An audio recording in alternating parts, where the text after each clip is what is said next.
Allemande of the Fourth Bach Suite. And I think last year I played the Fourth Suite for you. And this spring, when I talked about bowing and fingering and different technical choices, I told you the story of seeing Anna Bilsma in 1983 at the World Cello Congress in Bloomington. And he played the whole Fourth Bach Suite and talked about every single movement and about all the choices and decisions that he was making. And Anna Bilsma kept changing the way he played these suites. And I told you this story, that he illustrated a passage in the Allemande. It goes like this.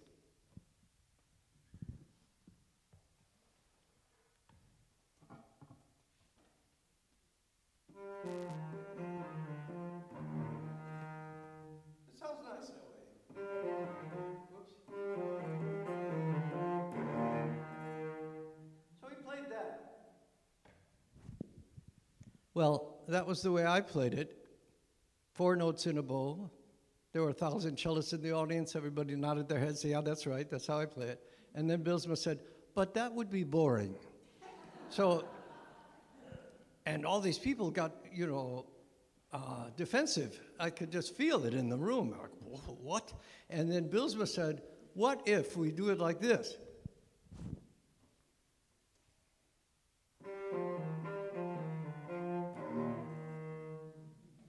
So, he said, that brings out 2 voices.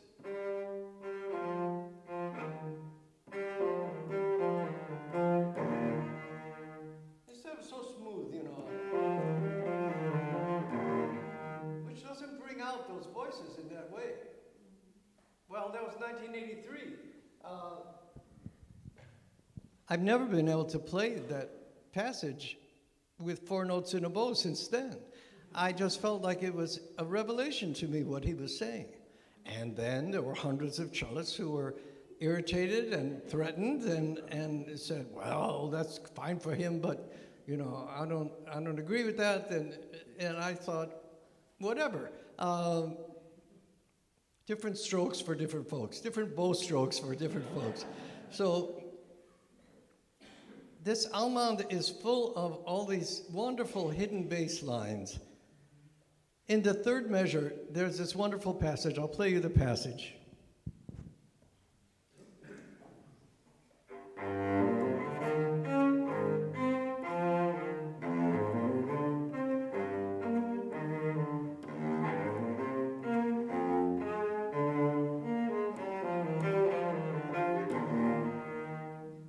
So that's the passage. It's wonderful as a melody, but there's a bass note here. No solo.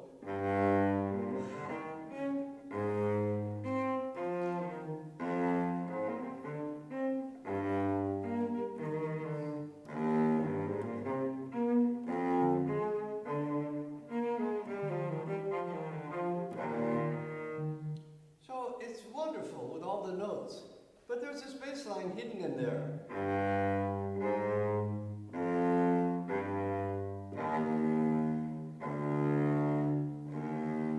So that's hidden in there.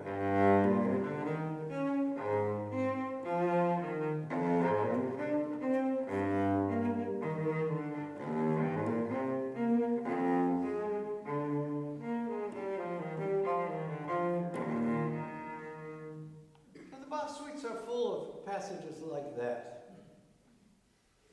In the second half of the Allemande, there's another passage.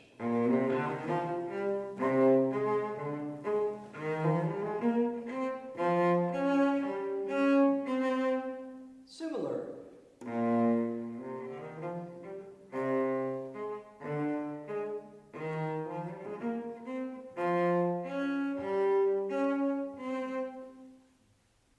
So, as I've said to you this spring, some of these pieces I've been playing for 65 years. And not that one, because I didn't play that when I was really young. It's just, it's difficult. The key is difficult, E flat major. it's not that friendly a key to the cello. But the more I play these pieces, the more things I discover in them, and it just seems endless. That somehow Bach designed a piece that sounds like a melody that makes sense, but within that melody, there are these multi-voice, contrapuntal things with different voices that don't continue because I'm only playing one note at a time. That's the other story I told you about Wilsma. He said, cellists like to think that Bach loved the cello very much. So he wrote these suites for our beloved instrument, and all the heads nodded, right? Yes, Bach loves the cello. Oh, yes, yes.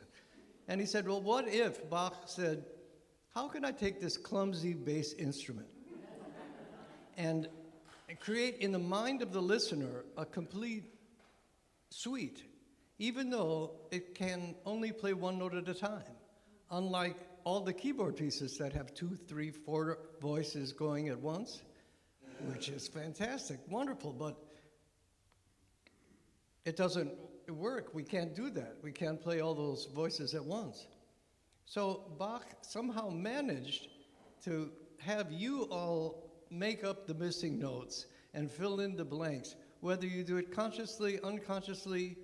If I do my job, then maybe I bring out some of these missing notes and you sort of imagine them. So I thought I would start just by playing this Allemande through for you.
maybe it was Bilsma,